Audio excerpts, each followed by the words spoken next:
I don't think I'm the only one who thinks about men in powerful positions. I'm talking about like presidents, governors, those who occupy very powerful positions. I mean, they have all the monies, all right? They have all the influence. You've got billions in their accounts. In fact, most of them have actually made monies that would last generations. And you see that their people still suffer.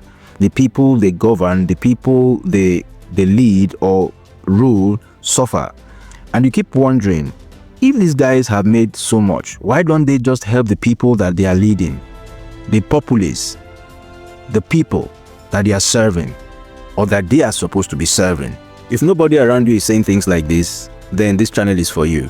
Stay with me. To be honest, I used to think that this had to do with money, that if you gave people enough money, they will stop taking. Then I observed closely and I realized that these are men who already won.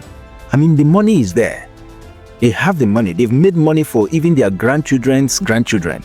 Like, think of whatever it is that money can do for a man.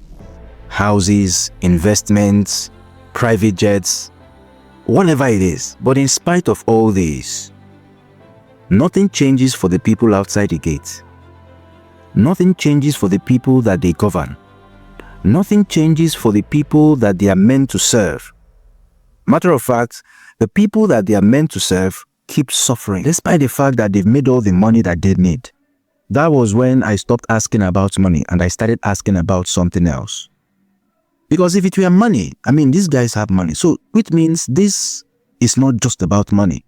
Have you ever noticed how somebody behaves when nobody can tell them no? Like when nobody can refuse anything from them.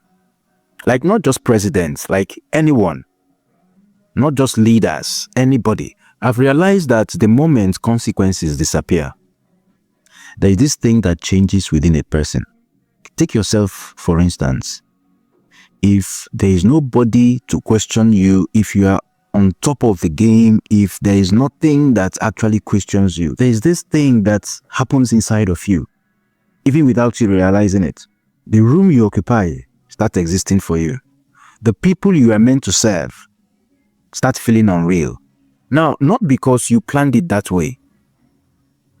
These things start happening gradually until it gets to a point when the sufferings of the people outside the gate, the sufferings of the people that you're meant to serve, start becoming noise to you.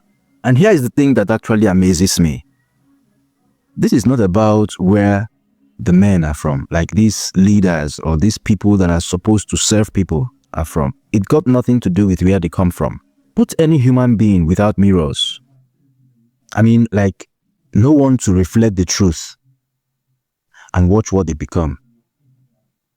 I think we all have that in us, in all of us, yeah. The only difference between them and others is the size of the stage. Maybe the size of the country, the size of the states they govern or whatever, and the absence of consequences.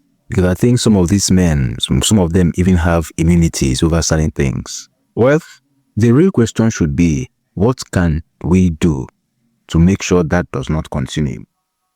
And to be honest, the answer to this question can come within the palace or within the territory. I'm not talking about the country now, like where they live. Other sub-leaders around them, it can't come from there. It will definitely come from the outside. And another reason for me making this video is that you might become a leader one day. So these are things that you have to pay attention to if you really want to serve your people well. When I was younger, I heard them say, power corrupts.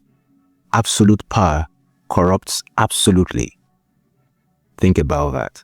If you enjoy this kind of conversation, please follow, subscribe, and engage, because this is the kind of conversation we have here.